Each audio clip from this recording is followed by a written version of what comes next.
Welcome to Paranormal Latte Podcast. I am your host, Dr. Kelly Renee Schutz. Sit back and relax with us. Grab yourself a really good drink. Spend an hour and let's delve into a world of chatter about the mysteries of the unexplained. Whether you are a skeptic or a believer makes no difference. It's not always in your imagination. Enjoy your day. Now that was good. We are broadcasting on the United Public Radio and UFO Paranormal Radio Networks 105.3 FM from the Gulf Coast and 107.7 FM in New Orleans. The views and opinions expressed by the host and guests do not necessarily reflect those of the audience, United Public Radio and UFO Paranormal Radio Networks, its hosts, affiliates, and/or Paranormal Latte Podcast, Paranormal Universal Press LLC, and Diamond Point Entertainment LLC. This show is pre-recorded.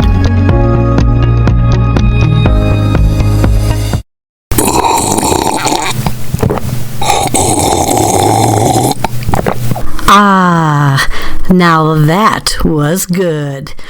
Good day, everyone. Yes, indeed. Welcome to yet another episode of Paranormal Latte Podcast.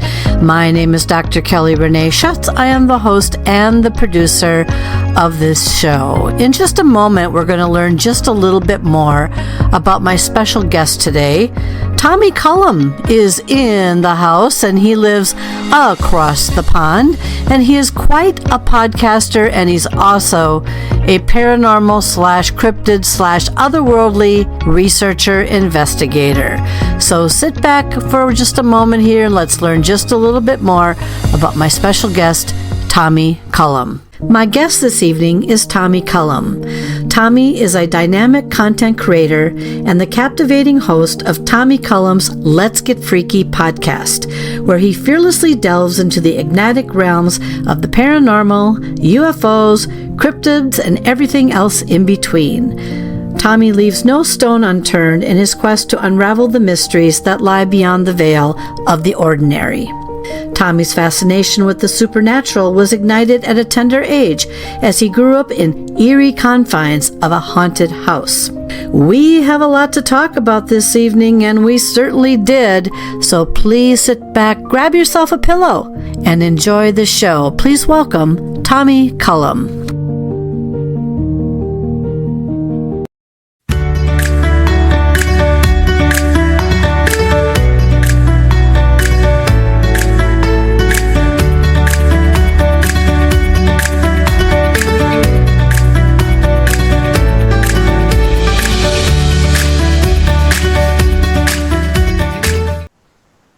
Well, welcome, Tommy. Welcome back. Hello. Thank you very much. I'm excited to be here. Oh, I'm excited to have you back. I had Tommy on the show. Oh, my goodness. I can't remember if it was like a year and a half ago. Really, really great interview and had such a good time with you. Had to get you back.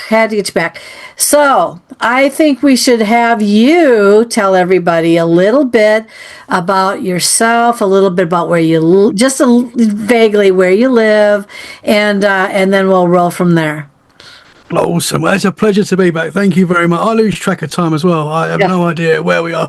No. But I am from the UK, so I live in Dorset in the UK. I'm originally from Essex, which is right next to London. And I've had a lot of weird paranormal experiences throughout my life that kind of definitely the reason why I do the podcast that I do, Let's Get Freaky, where, like yourself, I meet amazing people, share experiences, discuss ideas of high strangeness. There's a lot of weird stuff in this world, as we know, and I've experienced enough, I would say, to know that there is a lot more around us that we can't always see, that is going on around us, and I find it fascinating. It does scare me at the same time. I do get very scared still, but I find it super interesting. Yeah, and I just think that last time Tommy and I think we talked just a little bit. I know I've gone over the pond, as we would call it over here, over the pond to do some light investigation work. I would say I'm a citizen researcher. I try not to go at this really, really strongly because I usually have things come to me, and I did have a number of experiences over there. Probably more so on the scarier side. Not to say it's scary over there. I'm just saying where I was. It is scary. It is scary over there. Actually, now that you think about it, I've got to rethink that. But because I went over though to figure out if the apparitions or the ghosts or the energy over there was different than what I experience here. And there's such a mixed bag on that because I can't remember. Have you been to the US yet? I can't remember. I haven't yet. I feel like I have. It's very strange. I'm always talking to people in the US. I've got a lot of friends in the US. Yeah. My dad used to work a lot of the time in the US, which is probably why we didn't go on vacation to the US because he was always working there. Yeah. But my goal is to one day be in the US. Which I would love to. New England is where I want to live, that kind of area. Obviously, I love the UK as well, but I don't know. I feel like I want to get to the US. And I think you got a lot more Bigfoot over there, a lot more Bigfoot activity and things like that. And that's why I want to be there. But it'd be interesting to see because I feel like we're all the same wherever we are in the world. I talk to people in Australia, people in the US, all over the place, Asia. We're all experiencing the same things when it comes to the paranormal. Sometimes we put a different name on these things, but ultimately we're all experiencing the same. And I find that so interesting. Yeah. It is, and the thing is the depending on the energy or where you're at, and not only that, but maybe the environment or time of year or whatever might also play a big part. Because some people that I know have come over. Well, a lot of people come over and they want to run around the castles, including myself, because they think that there's going to be some kind of apparition floating through or whatever. And sometimes there is. But there was a point, though, I remember a couple years ago when people were saying stuff like, I don't know if the castles are really haunted anymore because I just didn't seem to have an experience, or maybe every 500 years, what used to be there is decided to move on and all that. I don't know. I'm going to ask you, Tommy, what are your thoughts? Because you've got so many castles over there. Loads. What are your thoughts on that? Well, I live very close to Courthy Castle, which I believe is over 1,000 years old. It was William the Conqueror lived there, was a part of building the castle, and it's pretty much half ruins now. It's basically ruins, and there's so many ghost stories there. I've talked to people that have experienced a lot of wild stuff there. There's a knight that supposedly haunts the grounds, and I've actually spoke to someone that was camping just outside the castle in a field, and they woke up during the night in their tent to what, at the time they didn't really realise what it was. It wasn't until the next day that they put it all together, but they saw the shape of a knight in their tent. Oh. So there's stuff like that. I do feel like these, for whatever reason, these places, they hold energy, that goes into what are ghosts. And I think there's different types of entities, ghosts, whatever we want to call them. But I do feel like these places hold the energy. Because I go to the castle, and I touch them walls, and you're like, oh man, think of the things this place has seen, and there's something to that energy is there, Mm-hmm. One of the questions I have is, so I've stayed in a good handful of castles there, and I've had experiences in every place that I've been, because I'm kind of a beacon anyway. But I'm just wondering, what are your thoughts on when, I'm going to use the cement walls as an example here, because I don't know if a lot of people ever really think about this, whether or not they've ever been cleaned with a pressure hose or something along that lines, because you know how dirty these walls would be after 1,000 years old, 500 years old. There's a lot of that can get trapped in this. Mm-hmm. I don't really know the answer to this because I've never seen anyone cleaning the castle from the outside or on the inside per That's a good point. But do you know, and would that even retain energy at all? Because I agree with you. I know limestone in particular, copper type of wiring, I know those types of things have a tendency to affect, the energies and stuff like that. But I don't even know what these cement walls are made of on some of these castles over there. Do you? You have any idea? No, that's a good point. And I mean, you would guess that they would have to clean the walls, to keep them looking presentable, because obviously people are coming to pay to see these things. Yeah. So I would imagine that there is some level of cleaning. But you're right. I mean, I don't know. I'm not sure, to be honest. Yeah. But it'd be interesting to know.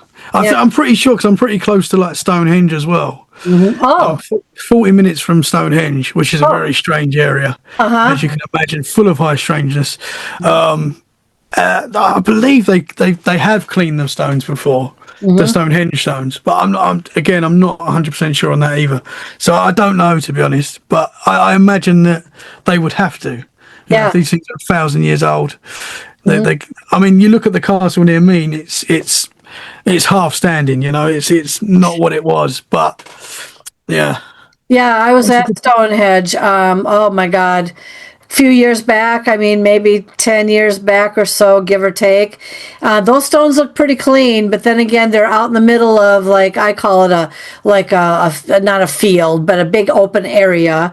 And so, of course, you got the sun beating on them all day long and all this sort of thing. And you wonder how far down the stone actually goes underground, not just what you see above people, but also underneath the ground as well, and everything. I didn't have anything weird happened there, but it was very hot that day, and we just walked. We did like the tourists had to do, stay on the sidewalk or whatever it was and walk around the circle of the Stonehenge. I don't know if anyone was even per se allowed to go up to the stones. I think we did have a picture by a stone or something, but I don't know. I can't remember. But yeah, what kinds of things have you heard about things that have happened around there? Do you remember any stories on the Stonehenge area? Well, you get, obviously that's an area where you get a lot of crop circle activity as well. Yeah. You get a lot of crop circles around there, which still goes on to this day. There's still new crop circles, and I know that can be kind of controversial, but you look at some of these crop circles and they're incredible, and you think there's no way that a person's done that in the night with a ruler or whatever they say they're doing it with. There's no way. But it's weird with Stonehenge. When I was a kid, because obviously, so when I was living in London, we would go on holiday to Cornwall every summer, and we'd always drive past Stonehenge and stop off just to have a look at it. And I've got these memories as a kid of getting out the car and walking up to the stones and actually being in the stones. And I had recently, not too long ago, I had Matt Pike on the show, on my podcast, and he works at Stonehenge, and he said that for the last, what would have been my life, you've never been able to do that. But I've got memories of doing that as a kid. And we used to go up, and apparently there was like a guard that would stay on the stones, and sometimes he would leave. So he said maybe in those points you could have got to the stones, but very rare that people could actually get up to touch the stones. It's very hard now. Like it's cordoned off. You can't just walk up to the stones now. But I've got these memories as a kid of doing that. But they're magical, to see them start. There's again that whole area is, Matt Pike said as well, it's not really been investigated what's underneath Stonehenge. Right. So there's probably a lot of mysteries there that are just waiting to be found. Oh yeah. Yeah, I found it pretty amazing. But yeah, I mean, I remember when we got out, I think we were on some kind of a shuttle or a tour bus, or maybe we parked, I don't know. But I just remember we all had to stay, and we did this big circle that we had to walk around. And I can't remember if they created a sidewalk or a path, but it was definitely something. And yeah, there was also, I'm not going to call it a barrier, but there was like this, thing around it that's, do not And you know as well as I do that somebody, at night, I don't know what people do at night there, because if it's guarded, I want to use the word guard, but guarded pretty well during the daytime because of all the mass amounts of people, I wonder what happens there sometimes at night, because, it'd be easy then of course, it'd be very pitch dark. I mean, there is no light out there. So unless, you get enough moonlight, but I agree with you. Those crop circles, I haven't yet interviewed anyone on the show yet that I tried to grab a couple crop circle people that wanted to share their things, but that didn't pan out. But I agree with you. How can somebody take their ruler or whatever you want to call it and create these unbelievable designs overnight? It just, I don't know. You would think it would take and perfect too. Nice and perfect and everything. That's just what seems really strange to me. I haven't heard of any crop circles lately in the U.S. Have you heard of anything more happening over there? I've seen reports of new crop circles. Really? I'm not too, in like near Stonehenge and stuff like that. There's definitely been some this year, I believe. Some in Germany as well. I think I read an article the other day. There's some in Germany. But yeah, I find it very hard to believe that. I mean, some of them might be man-made, but I find it hard to believe some of them are incredible. They're just like, and they're perfect from above. They're absolutely perfect. Yeah. There's just. For me, I don't know why. I mean, I guess I understand why some people would come forward and claim that they've made them. Because, but I don't know. I don't know. It's very strange. It's a very strange one, and quite a controversial one, because obviously some people will say, they're hoaxes, but some of them are just too amazing, in my opinion, to be a hoax. Let's see them make these perfect shapes. I know. It's just unbelievable. And they do it at night as well. How could they? That's exactly when you can't see anything. So you're sitting here in this field, well, essentially ruining somebody's crops or whatever and damaging them by stepping them down when you think about it, right? And it's just like, that's not only just, it's beautiful. Well, it might be beautiful, but think of the damage that it just did to the person's crops. So, I wouldn't be very happy about that.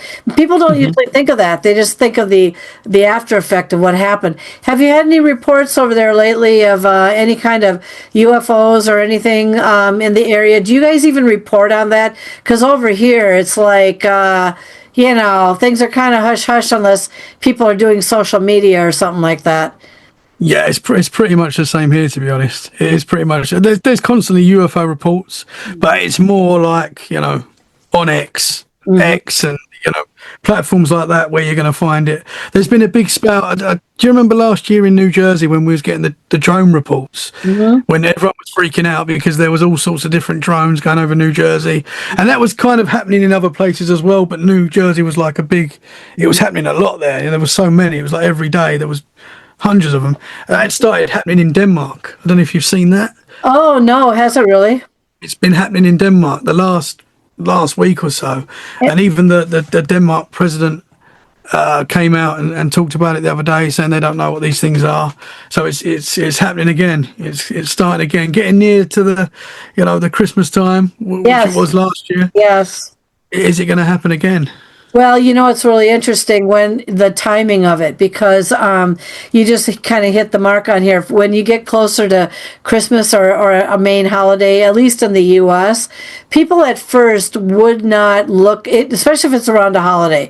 People have seen these drones. For example, I do recall watching New Year's Eve or something where in Japan, I don't know if it's Japan or China or some country, where they would literally have their drones create these beautiful pictures and shapes and stuff like that in the sky. So then the first thing you think of is, somebody's putting on an aerial act somewhere, and there must be something going on that we never heard about. So we discard it at first, thinking it's something that someone else is doing, and then all of a sudden you come to realize that no, maybe someone wasn't doing anything at all. And so that's what happens. It's kind of people not to put people in mass hysteria, but I mean, if you see these things, we don't know where they're coming from. We don't know who's doing it. We don't know if it's our own government doing it. We don't know if somebody else is doing it for whatever. Yeah, it's pretty interesting, isn't it? Denmark, huh? I had no idea. I was planning. Yeah, wow. I mean, I've seen UFOs in the sky. I don't know if I shared that with you last time. Did I share that with you? Go ahead again. So when I was 14 years old, this is the first time I'd say I saw a UFO. I put it in the UFO category. Again, it was very strange. It was a beautiful summer's day, and we was all playing football in the street. Me, my friends, my brother, soccer. We was playing soccer in the street, and it was my brother and a few other friends, and we'd do this all the time through the summer. It's very normal on a summer's day, and I don't know who it was. One of us has stopped the game and pointed to the sky and said, "What is that in the sky?" And we all looked, and this sounds wild, but it was like a futuristic building that you would see in Dubai. You know, like these wild shapes. If you picked one of them up and just put it really high up in the sky and just let it float. Yeah, that is what we saw, and I know that sounds wild, but we're watching this for like 5 minutes, whatever it was. We're all going through what it could be. Is it a balloon? You know, is it a plane? But this thing wasn't moving; it was just there. You know, so if it was a balloon or anything like that, it would be moving. It wasn't. All I can say is it looked like a futuristic build. It's like nothing I've seen before or since, to be honest. Was it one of them? Was it just one? It was just one. And it was like an orange and silver colour. And what is really weird is me and my brother, and I can't remember what friends we were with that day. I mean, I'm sure I could work out what friends we were with, but I've only spoke with my brother recently about this. So we kind of I didn't forget this experience, because you can't, but we never spoke about it, me and my brother. So literally that day we've watched this thing in the sky for about 5-10 minutes, whatever it was, and then we've just started playing soccer again. You know, which is mad now, because if I was, I was 14 then, and I was into this sort of stuff then as well, but I would watch that forever now to see what that was, where it flew off, if it disappeared. I'd watch that for days. But we just started playing soccer again, and that really bugs me. And then I didn't forget this memory, but it was like we never spoke about it, me and my brother. And when I started Let's Get Freaky podcast, I kind of wrote all the weird stuff that I'd experienced down, just so when I'm doing the show that I can, I had that then, and and I was on, Cat Ward, Paranormal Heart. Oh yeah, she's a really good friend of mine. I'm actually interviewing her next week. Oh, awesome. I love Kat. I was on her show, first time I'd ever done a podcast, and I'm talking about all my weird stuff that I'd experienced, and we'd started talking about UFOs, and this memory just came back to me, and I was like, wow, have I not remembered that? That's amazing. And I told her, and she put the episode out a few days later, and my brother listened to the episode because it was like the first time I was on a podcast. So he listened to it, and he called me up and he went, bruv, what did we see that day, and why have we never spoken about it? Because he remembered it as well. And I was like, I'm so glad you remembered that, because I started thinking, how can that not be like always on my mind? Because it was incredible what we saw. He saw it as well. He remembers it. Oh, my Siri's just come up. Because get off, Siri. Oh, Siri just came up. You know what? It's really interesting because my phone will act like that once in a while. My Siri just came up. Sorry. I don't know what happened there. Didn't hear anything. You're lucky. Didn't hear anything. Mine will come up once in a while. And it'll answer me, and I'll go, I'm sorry, I don't have an answer for that. I never asked you anything. I'm sure people can relate to that. When I call Siri, it doesn't come up. No, I know. But then all of a sudden you're like, but I have I don't know what it is. It's just, there's a lot of weird things going on lately. We were talking about this before the show, and I'm talking really weird stuff. And so anyone who's listening to this, and by the way, of course, this will be out probably as early as tomorrow at some point. People will be hearing this immediately. But do you not agree, everybody, that there's some weird stuff going on lately? Okay. Absolutely. It's getting weirder. It is getting weirder. No, I noticed that too. I actually said that to my husband tonight. I said, what's going on lately? I can't keep up with all of this, And it's just crazy stuff too. I have to add to your story, which will make you even wonder even more. So Kat Ward, yes, I'm interviewing her about a week from now, give or take a few days. And so you two are kind of following each other on the schedule. And I was also her first. So, by the way. Oh, wow. Yeah, so you and I have something in common. We're each other's first on somebody's show. Isn't that weird? That's wild. Yeah. I know. So synchronicities. I know it is. Coincidences. I don't believe in coincidences. Well, I do. I know she said for me to contact you, which is really, I'm so grateful I did, but it's just like, I just said, and not only that, let's add to your story. So last year, and let's add just a couple days from this point here, going into this coming weekend. A very good psychic that I met in Utah was going to this conference that I'm also going to, and by the time this airs, the conference will not have started yet, or it is over by the time you hear and watch this. But anyway, what you describe is exactly what this psychic saw. She was driving from Iowa to Illinois, and I don't know, there must have been some kind of a ridge or some kind of a small mountain. And she said, I ran into her just to say hello to her at the conference. And she goes, "You'll never believe what I saw this morning." And I said, "Oh, what did you see?" Because this place where I'm going, by the way, is incredibly active, and there's not a lot nice people or apparitions there. So I just hope to be put into the classroom this time that won't come after me. But anyway, what you describe is what she saw going over the ridge and then coming down. 6 of them, though. They were kind of, they're kind of square. She says, "I've never seen anything like this in my life."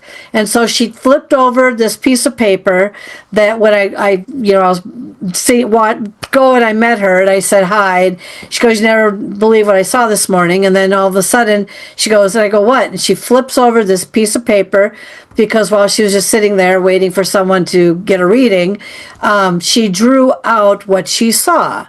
And what she saw was something very similar to what you described. These things that look kind of shaped like this in the air, but 6 of them hovering together, and then they just kind of went over a ridge, and then they just suddenly disappeared. Well, it wasn't a drone. It was not drones.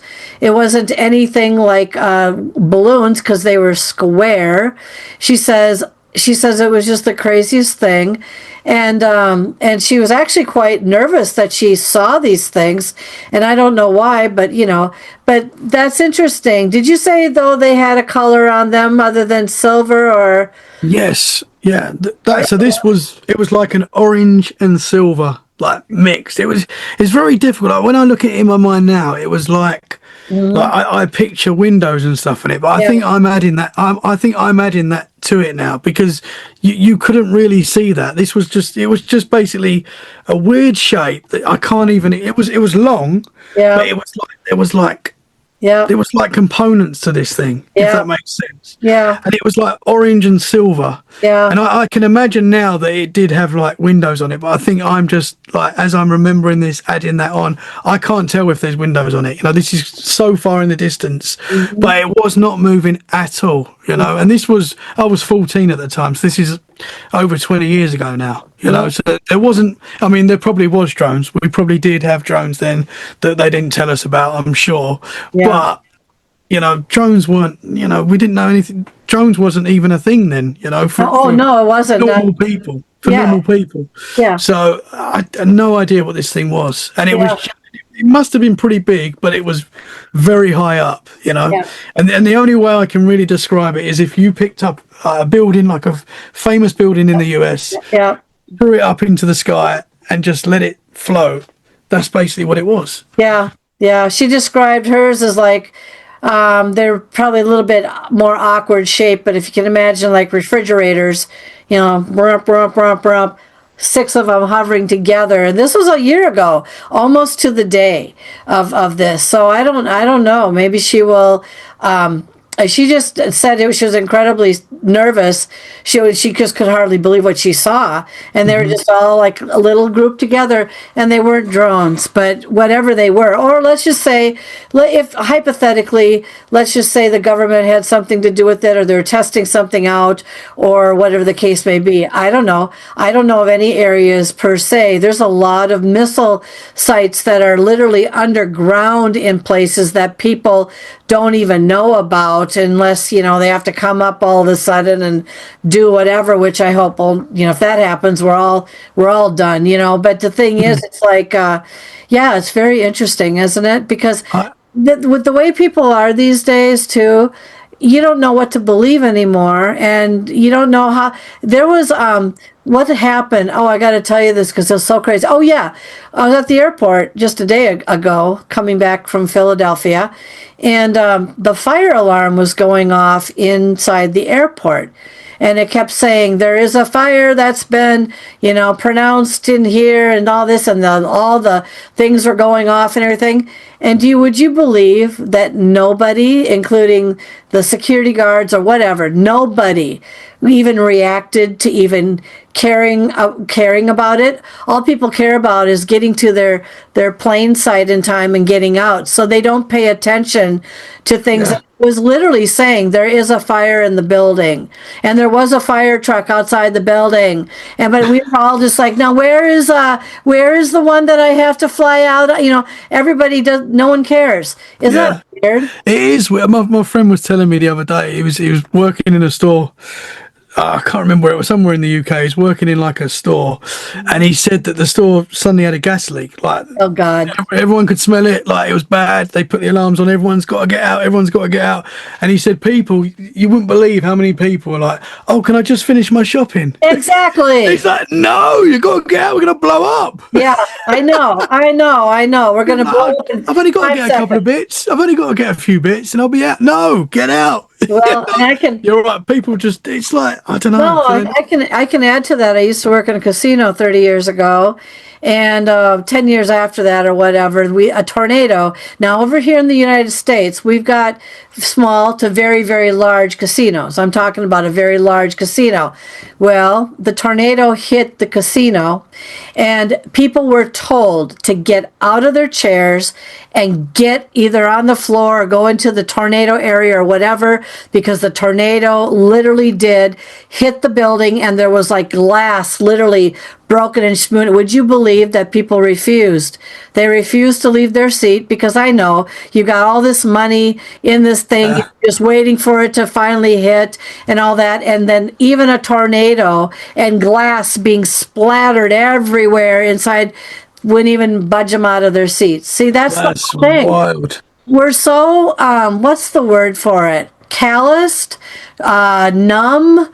Maybe that's what I'm trying to figure out to a lot of this stuff these days, that if a UFO or some Martian walked up to us on the street, we would think it was some carnival act rather than something to be concerned about or whatever. Do you know? It's just, I don't know. How's the general feeling over where you're at? Do people buy into this, or do you just kind of go about your day and just don't really talk about this?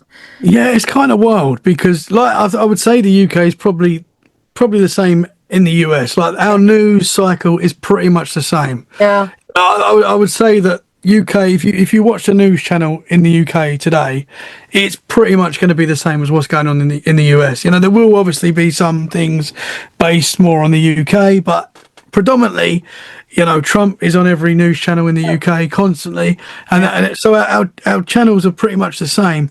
Yeah. It is very strange, because obviously the UFO concept is everywhere now. You know, it's all over mainstream news. Yeah. I think most people that I talk to in the UK will accept that there's more out there. You know, you don't get the look that you used to get when you talked about this stuff. I think now, with the world that we live in now, if you don't believe in this stuff, you're kind of strange, because how can you not? Yeah, there's so much evidence, and I know they're talking about this. I've forgotten the name of it, but there's this comet / ship heading towards Earth. Have you heard about this? Oh, you mean like a meteorite type of that? Yeah, Yeah, I mean and it's kind of like it could miss. I know I've heard about this a couple times, and it could miss us, or I don't know. Where does it think it's going now? I mean, they're saying it's not going to be like we're going to be able to see it, I believe, but it's not going to be affecting us too much. Yeah. But you know, some people are saying these are UFOs and stuff like that. But there's even like big scientists at Oxford University talking about this and saying it could be something, you know, that we've not experienced before, which is quite strange. And it's quite a big thing to think that there's something, even if it's just a big meteorite that's moving in a weird way, even that's pretty strange, and that's pretty amazing, you know, to be honest. No one's talking about that. You know, that I find that quite strange. So I guess people just, you know, I think people are, you know, generally there's so much going on, people working and stuff like that they just haven't got time to worry about UFOs. The news cycle's constant. There's a lot of wild stuff going on that we see in the news cycle alone. You know, I think just people haven't got time for UFOs and stuff. Apart from us. Well, no, we're the same thing. It's like so distracted, so busy. So distracted. It's like, can you hold on for an hour while I finish what I'm doing here first, and then I'll think about what you're trying to present. That's really what it is. We're just, I don't know what it is, but we've gotten busy. You know, people are just busier than usual, busier than normal. A lot of people are working more than one job because they have to live and the whole 10 yards, you know, and then we've got all kinds of things, just that so many things to distract us that, you know, if a cloud went over the sun and stayed there, we might notice maybe 24 hours later that it never moved, but not up until that point. We just think it's a stuck cloud, you know? So strange. So it's very weird. People don't sit for like 10 minutes doing nothing now. That's quite rare. Very rare. You're on your cell phone. You're constantly busy. Time just, I don't know about you, but this year, I know, seems like it's gone by very fast. Seems like it's Christmas like yesterday. Yes. And yet we're looking at Christmas, you know, it's nearly back. So I talk about this with my husband every year, because especially when you get older, and only maybe, I think you're probably maybe 20 years younger than I am. I don't know, or maybe I'm 38. 38 and I'm 64. So and you're very on top of it. I call you a young chap, you know, you're very on top of it. And just think, by the time you get to be 64, just imagine what you're going to know. By the time you get to 64, I'll be dead in the ground. Let's put it that way. Who knows what's going on? I could be flying around you and trying to get your attention too. But you know, the thing is that year goes faster and faster and faster. I cannot remember this. Don't quote me. Not sure. I thought I heard last year at some point somebody put something out there on the news or whatever that that the earth sped up like a fraction of a second. It was just something really like a fraction of a second. And all of a sudden that just, you know, are we moved a fraction or something very small, like not even enough to even notice. But the thing is we have noticed everything just seems to be, it just won't slow down. And we just had Christmas, and now we're at Christmas all over again. It's coming back. I know, it's terrible. I know. That's what I said. It's like, what? I love Christmas, but I know. I love Christmas too. It's stressful. I know. Well, and I can't remember how much snow you guys get, but when we get a lot of snow, it's a pain in the butt in Minnesota. If we don't, we're like, oh, where's some of the more snow? But it's not like we like snow, because that's just, you know, too much is too much. Just right is nice, but too much is too much, right? Do you get snow? I don't know if we do. Not too bad. I'm on the coast, so I'm right by the sea. So that's apparently you don't get a lot of snow when you're right on the coast. But I don't mind snow. I guess for you're fed up with it. But we only get it for like 3 or 4 days, and when we do, everything comes to a stop. That's right. Because we can't handle it. You don't have the equipment to figure out how to get rid of it. Yeah. The train stop. You can't drive anywhere. I know. It's just like, hold it. Yeah, I know. It's so weird. Well, the thing is, I used to live in Maryland, and that's the way it was in Maryland. The whole place would shut down because they didn't have. That's only for an inch of snow. Here we get an inch. It's like, oh, for God's sakes, you're a baby, you know. And just like, can't drive in that. Yeah, you can get out there and go drive in it. Ever drive in a blizzard before where you can't see the road? That's when you start to get a little nervous and scared. But yeah, I know it's really hard to believe, and I'm sure some people are going, why are they talking about Christmas? I'm just like, because it's fun, everybody. It's fun. Okay, so I was just out in Pennsylvania. Speaking of the weather, and of course the leaves out in the Poconos are just starting to change, and so we didn't get the full-fledged yet. We just barely got the start of it, which was pretty enough for the way it was. But when I was out there, I stayed at a couple of bed and breakfasts. One in particular that was the year 1700, and then built on also in 1800, and had a lot of unrest in that area. Massacres, was really, really, really super bad in that area. But I was talking to the owner, and she learned who I was because she didn't even know if the place was really haunted or not. And I kind of told her it was a little bit, but it was friendly. But she brought up something that her friend had brought to her attention, which was her friend said she saw something that they call owl man. And I had never really I've heard of Mothman, but I've never really heard of owl man. And I said, are you sure it just wasn't an owl with a large wingspan? She goes, no. She said she thought that too. She says, no, it was really, really a huge span. And I said, eye color? Probably didn't notice. Well, what do you know about Owl Man? It's interesting because where I live now, I'm based in Dorset, but just not too far, 2 hours up the road, 3 hours up the road, you've got Cornwall, which is a very spooky, magical place. I don't know if you've heard about Cornwall. A lot of pixie laws and stuff like that there. Really cool place. But there is an Owlman law there. And I can't remember the name of the church off the top of my head, but there's a church where I believe, I don't know if it was two girls, saw what they described, what they called the Owlman. And I believe there was a few sightings of this cryptid, and it was literally described the same as a Mothman. So red eyes, it was like 6 foot tall, wings, completely black, I believe. And they called it the Owlman. And I always found that interesting because obviously you think of the Mothman, you could if someone else was naming it, you could call it an Owlman as well. We've called it a Mothman, but it could be an Owlman as well. And then this is what I find so interesting about cryptids in general, Bigfoot, all these cryptids, is that they're all over the world. The same things are being seen all over the world.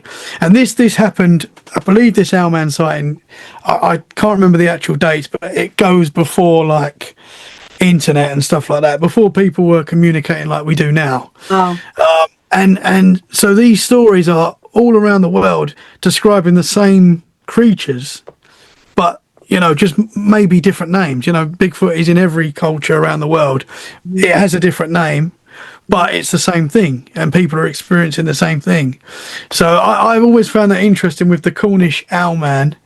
I've always kind of thought maybe that's the UK's Mothman, Right. Yeah. But owls are very, there's a big link between owls and like ufology and stuff like that. Mm-hmm. The owls get put in like the alien bracket as well.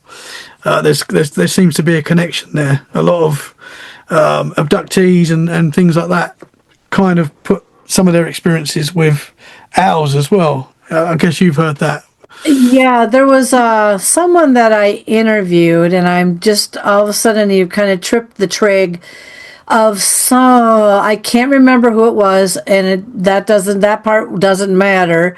But she said that she was driving down the road, and there was this absolutely humongous owl standing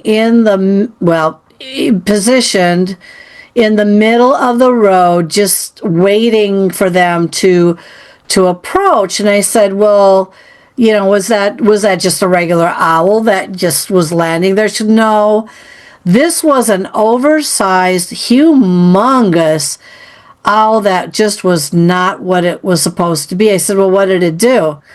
It just sat there and just kind of stared at us. And, then all of a sudden it just, I don't know if it even left or whatever, but I think there's something to do with the abduction thing on that.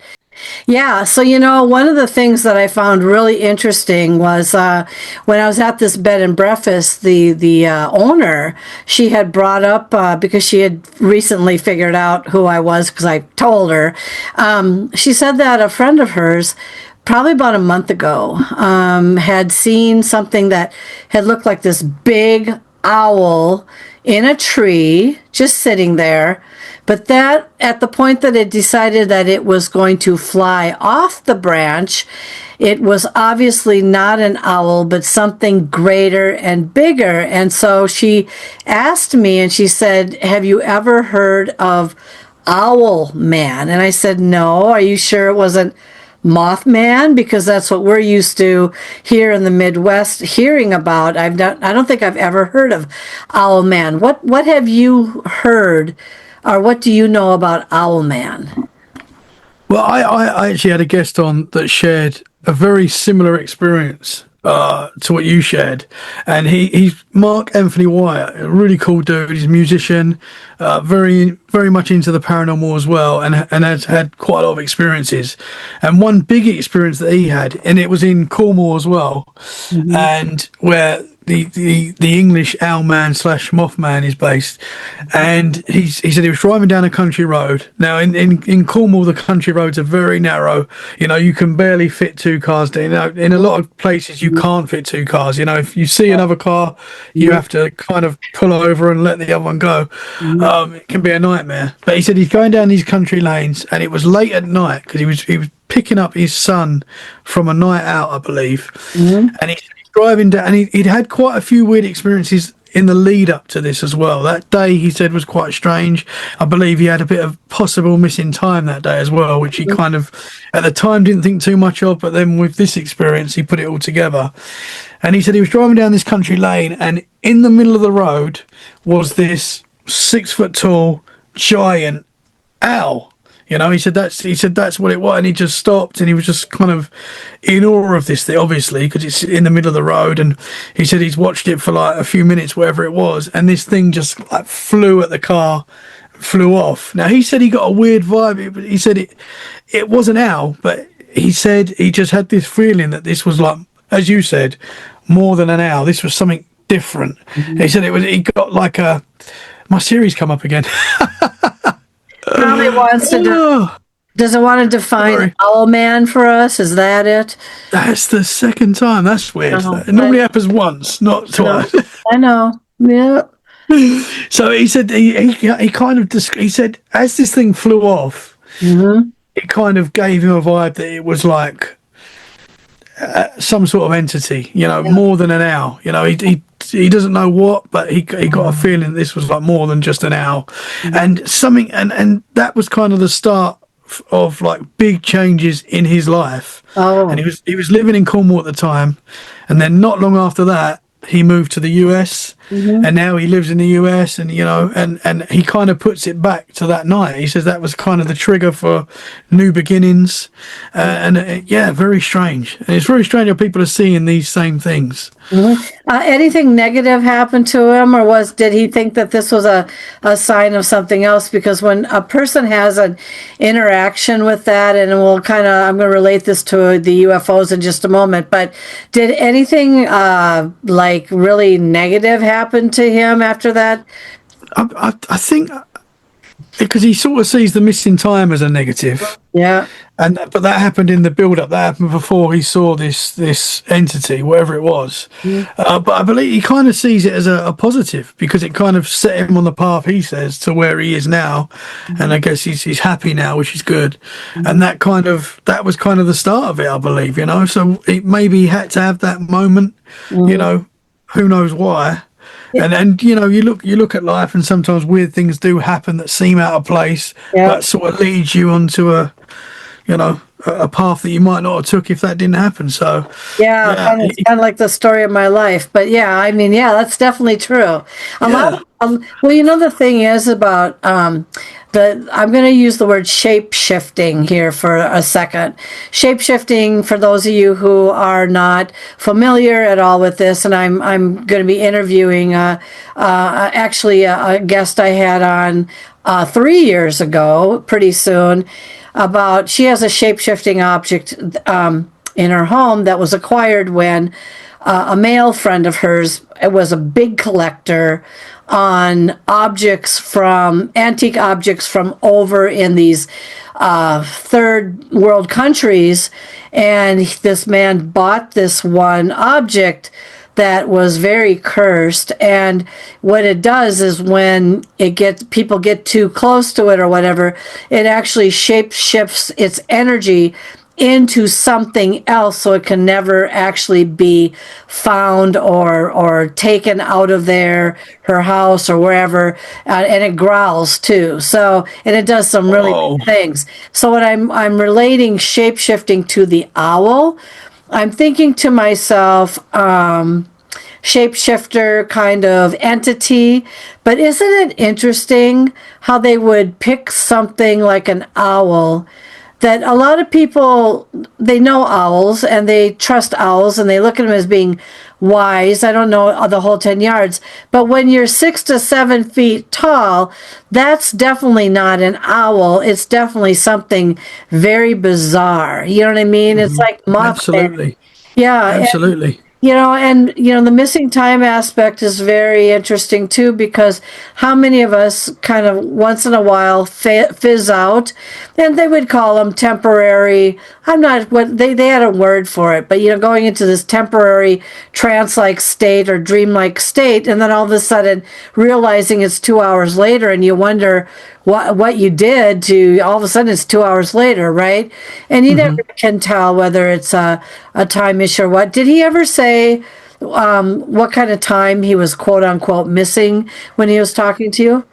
I'm not sure. I don't believe it was a huge amount of time, but it was enough time for him to kind of realize that he had missing time. It's like he was kind of disorientated because he had to pick up his son from an event. I can't remember what the event was, but he was kind of waiting for his call, and I think he kind of, he missed his like lots of calls from his son, and it kind of he didn't really understand why that was, and then he's obviously rushing to pick him up, and on the way he sees this owl. Now he also, I believe he said something like maybe that was stopping an accident or something like that. Maybe he was about to have an accident and there was some kind of intervention. He thinks that's possible as well. So I don't know, but it kind of was a positive impact for him. I mean that would be scary. You're driving through a dark country lane and you see a 6 foot tall owl. I'm going to freak out, Yeah. Well, I'm certainly not going to run after it. I'm probably going to stop and when he's talking country lanes, everybody, we're talking a small car, the size of a small car, where if you're hoping something's not coming from the other side, because obviously in some cases you've got to back up probably. Yeah. And I am very surprised because with the amount of driving I've done over in your countries over there, my goodness, I don't know what people do as a courtesy, if they do back up or what, because they are really narrow. Only one vehicle can get in there. You really can't get two side by side or even pull over. Someone's going to have to back up or something. Oh, absolutely. Yeah, there's nothing like, and the locals, they're so used to it, so they're bombing it down these country lanes. And when you're not used to it, it's a little bit, that's crazy. Pretty wild. The thing is with the UFO aspect, I was just interviewing somebody, and I had heard this before anyway, that, there's a lot of people that would be really curious to want to go and approach or touch a UFO. And she had mentioned something that she had actually been in one when she was younger, looking out one of the windows, and one of the extraterrestrials or whatever had said to her, take your hand off the window, because it's not a window. It's actually the form of the, the body of the shape of the UFO, but it is actually kind of like a living organism. And it was, so that's really crazy when you think about it too, is that can you even imagine a UFO craft where the shell of it, or, is actually a living thing rather than the shell like we would have over here, steel or something like that. Have you ever heard of it? It's interesting you say that. It's interesting you say that, because I've got an experience that I saw something that I can only describe as possibly a living organism. This is bizarre. So I was 27 when this happened, around that kind of age. So it was about 10 years ago, and me and my mother-in-law both saw this. So I've got a witness. Together we both saw this. It was a lovely summer's day, beautiful summer's day, and this was in the same place as where I'd seen when I was 14. It was in Brentwood, where I used to live in Essex. A little bit, about 10 minutes down the road, this took place. I'd moved out of home, and I was living in like a flat, and I was on the full floor of this flats, which was the top floor, and it was a beautiful summer's day, and me and my mother-in-law were standing at the window just talking. Can't remember what we was talking about, but there was like a forested area opposite the flats, and we're just talking away, and we've noticed 3 objects have come out of the forest. Right, they weren't that big, but they were quite close to us. I would say they were like the size of a basketball. They weren't very big, they were quite small, but we could see them very clearly because it was very close. And there was three of them, and they were kind of moving around each other like they were connected, but they weren't actually touching. They were like just floating around each other. They seemed to be making like a triangle kind of shape, but they weren't actually touching. And these 3 objects, they were like a silvery color, and they were constantly changing shape, like all 3 of them, and they were never the same shape. They were constantly changing. And it was like, when I described this, have you seen the Terminator when he's melting? It was like that kind of look, that kind of color, that kind of look. It was very strange. And we're watching this, and they're floating up, and they're moving around, constantly changing shape. And we're watching this for a good 5 minutes. We've got a good look at this, and we're trying to work out what it is. We're saying, are they balloons? Trying to, work out what they are. And they're just floating up and up and up, and we're following them all the way to the sky. You can see that, and they've got really small, and then all of a sudden they've just gone flash, flash, flash, and these 3 objects have just shot into the atmosphere. And me and my mother-in-law looked at each other, and we were like, what the heck have we just seen? And nobody's going to believe us. I was so glad that she was with me there, because I've had a lot of experience where I've been on my own, but it is nice to be with someone, where you can say, what did you think that was, and every family party we're at now, we talk about this, and the other family members are kind of looking around like, it was balloons, no? And we're like, no, it definitely wasn't balloons. These were not balloons. We got a good look at these things. They seem to be like a living organism. That is where I put it now. But the way they shot off into the atmosphere was like, balloons don't do that, and you could see like the flash. Were they on the ground originally, or were they hovered above the ground and just doing their thing? I think because when we first saw them, we noticed them floating up. I believe they come from the forested area, but I'm not quite sure. But they were very close to us. They were like very close. We got a great look at it, and I guess had we not seen how they shot off, you might think it's some type of balloon, but it really, wasn't like anything I'd ever seen. And I've always put that in the UFO bracket.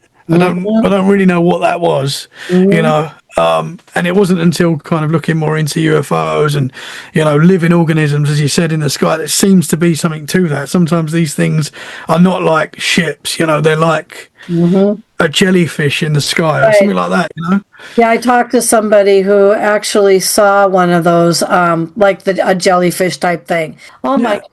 I'm going to have you back again. I mean, I'd love to. You're just so fun to talk to. My God. This one is good. So it's going to be a fun snip and clip. I'm telling you, I'm going to be going, I think, oh, we'll keep this part in. It's going to be an interesting segment all around once I'm done with it. But why don't you tell everybody a little bit about if they want to reach out to you, interview you, listen to your podcast, tell everyone a little bit about that. Oh, so thank you. It's been such a pleasure, and I'm happy to come back as many times as you're happy to have me. Love talking to you, so thank you. We are Let's Get Freaky Podcast, Tommy Cullum's Let's Get Freaky Podcast.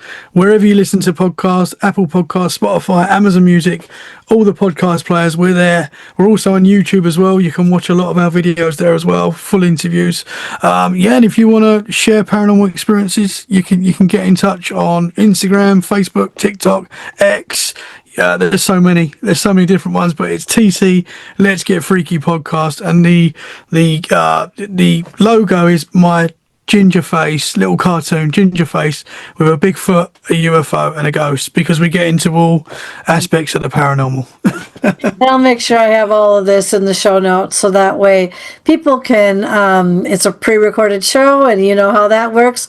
You can come in when you want to and leave when you want to and come back. So yeah, you can pause it and then pause it and keep it paused for a long time before you're. This has been a pleasure, and I am and most people don't realize that it's probably 4 o'clock in the morning or 5 a.m. 10 to 4. 10 to 4 a.m. where he's talking to me from. Yeah, I'm telling you, we need to get this boy to bed. So thank you for watching and listening to Paranormal Latte Podcast. We have been broadcasting on the